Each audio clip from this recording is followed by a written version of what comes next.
అదే RTV app వార్తల్ని క్షణాల్లో చదివే అవకాశం ఉంటుంది. ఒక న్యూస్ పేపర్, ఒక టెలివిజన్ ఛానల్ మీ చేతుల్లో ఎప్పుడూ ఉంటాయి. మాజీ మంత్రి బాలినేని శ్రీనివాసరెడ్డి కూటమిలోకి అంటే జనసేనలోకి రేపటి రోజున చేరుతున్న నేపథ్యంలో కూడా పవన్ కళ్యాణ్ మరొకసారి ఆలోచించాలి. బాలినేని శ్రీనివాసరెడ్డిని పార్టీలోకి చేర్చుకోవద్దని చెప్పేసి కూడా ప్రకాశం జిల్లా కేంద్రమైన ఒంగోలు నియోజకవర్గంలో టీడీపీ శ్రేణులు నిరసన తెలియజేస్తున్న పరిస్థితి. ఇక్కడ మనతో పాటు ఉన్నారు టీడీపీ యువ నాయకులు, అదేవిధంగా యువత కూడా ఉన్నారు. వారి మాటలు తెలుసుకుందాం. అసలు వారి సమస్య ఏంటి, అసలు వారు ఏ విధమైన న్యాయం కోరుకున్నారు, ముఖ్యంగా చెప్పండి. గత కొన్ని రోజుల నుంచి అయితే ఫ్లెక్సీల వివాదం జరుగుతుంది. బాలినేని శ్రీనివాసరెడ్డి కూడా పార్టీలోకి అంటే జనసేనలోకి అంటే మీ కూటమిలోకి వస్తున్న నేపథ్యంలో మీరు నిరసన అయితే తెలియజేస్తున్నారు, అభ్యంతరం వ్యక్తం చేస్తున్నారు. ముఖ్యంగా ఎందుకు ఇటువంటి నిరసన, అభ్యంతరం వ్యక్తం చేస్తున్న పరిస్థితి అంటే వైసీపీ ప్రభుత్వం అధికారంలో ఉన్నప్పుడు ఏదైతే అరాచకాలు చేసి ప్రజల్ని నాశనం చేస్తూ పరిపాలన కొనసాగించారో, ఆ రోజు జరిగినటువంటి ఏదైతే నాశనం అయిపోయి ఇబ్బందులు పడ్డటువంటి అనేక రకాలుగా బాధలు అనిపించినటువంటి కార్యకర్తలు కానీ ప్రజలు కానీ వారిని తిరస్కరించి 34,000 ఓట్ల మెజార్టీతో జనార్దన్ గారిని అత్యధిక మెజార్టీతో కూటమి ప్రభుత్వాన్ని ఏర్పాటు చేసుకోవడం జరిగింది. ఏర్పాటైన దగ్గర నుంచి ఈరోజు వరదలు వచ్చినా ఏమొచ్చినా కానీ చంద్రబాబు నాయుడు గారు అతి కష్టం మీద ప్రజలకు ఇబ్బంది కలగకూడదని అనేక రకాలుగా రాష్ట్ర అభివృద్ధి కోసం మంచి ప్రభుత్వాన్ని తీసుకురావాలనే ఉద్దేశంతో ఆయన కార్యక్రమాలు చేస్తూ ఉంటే ఈరోజు కొంతమంది కూటమి ప్రభుత్వాన్ని విడదీయాలి, కూటమి ప్రభుత్వాన్ని నాశనం చేయాలి, కూటమి ప్రభుత్వాన్ని అనేక రకాలుగా ఇబ్బంది పెట్టాలని వైసీపీ కోవర్ట్లాగా ఉండేటటువంటి కొంతమంది వ్యక్తులు, అదే బాలినేని శ్రీనివాసరెడ్డి గారు మరి ఇతర నాయకులు కూడా ఈరోజు ఏదైతే అనుకుంటున్నారో జనసేన చేరాలని మేము జనసేన తరపున అలాగే జనసేన కష్టపడ్డటువంటి కార్యకర్తలకి ఒకటే విన్నపం చేసుకుంటూ ఉన్నాం. మీరు కష్టపడ్డటువంటి కార్యకర్తల కోసం మీరున్నా అని చెప్పారు. 20 సంవత్సరాల రేషన్ బియ్యం కోసం కాదు, 20 సంవత్సరాలు కష్టపడేటటువంటి భవిష్యత్తుని ఇవ్వాలనేటువంటి ఉద్దేశంతో పార్టీ పెట్టాననే మీ నినాదాన్ని మేము స్వాగతించాం, సంతోషంగా మిమ్మల్ని ఆహ్వానించాం. మా అభివృద్ధిలో కానీ మా గెలుపులో కానీ అలాగే మీ అభివృద్ధిలో కానీ మీ గెలుపులో కానీ మేమంతా 5 సంవత్సరాలు కష్టపడి మీకు అధికారాన్ని అందిస్తే ఈరోజు మీరు ఏ ఉద్దేశంతో మన బాలినేని శ్రీనివాసరెడ్డి గారిని తీసుకుంటున్నారో మాకైతే అర్థం కావట్లేదు. కానీ ఈరోజు నుంచే మేము మీకు ఒక్క విన్నపం తెలియజేసుకోవాలనుకుంటున్నాం. కష్టపడ్డ కార్యకర్తలు ఎవరైనా సరే కూటమి ప్రభుత్వంలో జనసేన కానీ బీజేపీ కానీ తెలుగుదేశం కానీ వాళ్ళ మనోభావాలను మీరు దెబ్బతీయొద్దు. మీ మీద మాకు అపారమైనటువంటి గౌరవం, అపారమైనటువంటి నమ్మకం, మా తోడ్పాటుగా మీరు ఉన్నారనేటువంటి భరోసా మాకుంది. దయచేసి రాష్ట్రంలో కూటమి విడిపోవడానికి, నిచ్ఛిన్నం అవ్వడానికి, విచ్ఛిన్నం చేసుకోవడానికి మీరు కారణం కావద్దు. దయచేసి బాలినేని శ్రీనివాసరెడ్డి గారిని మీరు చేర్చుకోవద్దని శిరస్సు వంచి మోకాళ్ళ మీద ప్రాధాయపడుతూ ఉన్నాము.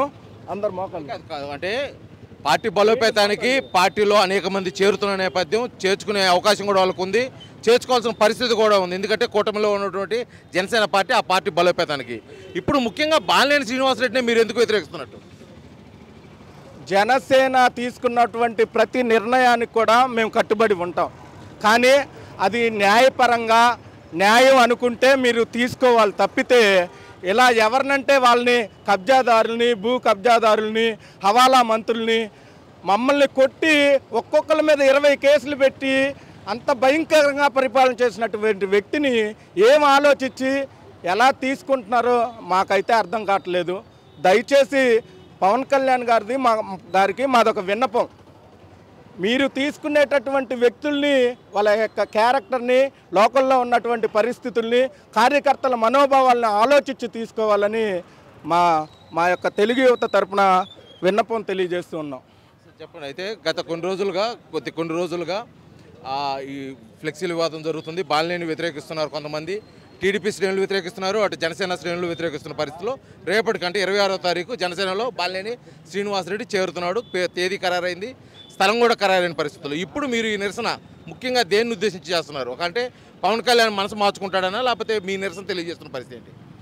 ప్రకాశం జిల్లాలోనే అందరికన్నా 34,000 మెజార్టీతోటి జనార్దన్ గారు గెలవడం జరిగింది. 2.5 లక్షల మంది ఆయన ఆశీర్వదించారు. మాకు భయమేమి లేదు. అలా అని చెప్పి పవన్ కళ్యాణ్ గారు అధపాతాలను తొక్కుతాను, వైసీపీ గుండా నా కొడకల్లారా మీ ఎంత తేలుస్తానని చెప్పి అన్నాడు పవన్ కళ్యాణ్ గారు. అంటే మీ జోలికి వచ్చిన వాళ్ళనే వైసీపీ గుండా నా కొడుకులు అయ్యారా, లేకపోతే అన్ని జిల్లాల్లో కార్యకర్తలను ఇబ్బంది పెట్టిన వాళ్ళు వైసీపీ గుండా నా కొడుకులు కారా? మేము సూటిగా పవన్ కళ్యాణ్ గారికి అడుగుతున్నాం.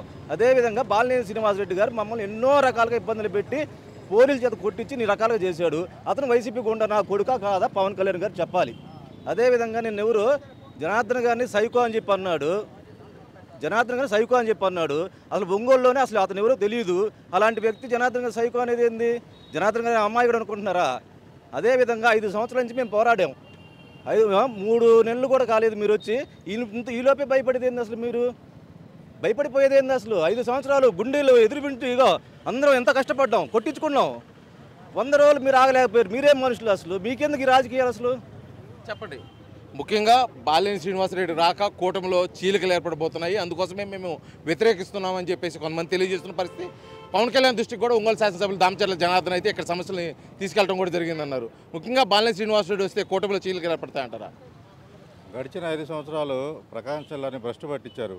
ఏది కబ్జాలతోటి రౌడీయంతో జనాలు భయభ్రాంతులు చేసి 5 సంవత్సరాలు భ్రష్టు పట్టించారు. దానికి తగ్గట్టుగానే జనాలు సరైన తీర్పు ఇచ్చారు. ఆ తీర్పుని వాళ్ళు స్వీకరించి 5 ఏళ్ళు ప్రతిపక్షంలో ఉండి పోరాడి మళ్ళా గెలవాలి. అంతేగాని దొడ్డిదారిలో దొంగదారిలో ఏ పార్టీ అధికారంలో ఉందని చెప్పేసి ఆ పార్టీలోకి వెళ్ళేసి మధ్యలో ఉన్న మీడియాతో రాయబారాలు చేసుకొని కనీసం 100 రోజులు కూడా ప్రతిపక్షంలో లేని వీళ్ళు ఒక రాజకీయ నాయకులు అని చెప్పి నేను అడుగుతున్నా. అలానే మా తెలుగుదేశం పార్టీ కార్యకర్తల్ని నానా రకాలుగా ఇబ్బంది పెట్టారు. అందరి మీద కేసులు పెట్టారు, రౌడీ షీట్లు ఓపెన్ చేయించారు, రకరకాల ఇబ్బంది పెట్టి ఈరోజు మళ్ళీ మీరు అధికారంలోకి వస్తే నేను పవన్ కళ్యాణ్ గారికి ఒకటే చెప్తున్నా, ప్రకాశం జిల్లా ప్రశాంతంగా ఉండాలనుకుంటున్నారా లేదా? ఉండాలనుకుంటే అతన్ని మీరు చేర్చుకోకండి, లేదనుకుంటే అది మీ ఇష్టం, మీ విజ్ఞతగా వదిలేస్తున్నాం అని పవన్ కళ్యాణ్ గారు విన్నవించుకుంటున్నాం మేము. ఇది మొత్తానికి కూడా ప్రకాశం జిల్లా కూటమిలో వస్తున్నటువంటి ఈ విభేదాలకు కారణం మాజీ మంత్రి బాలినేని శ్రీనివాసరెడ్డి త్వరలో జనసేనలో చేరుతున్న నేపథ్యంలో పవన్ కళ్యాణ్ మరొకసారి ఆలోచించాలి.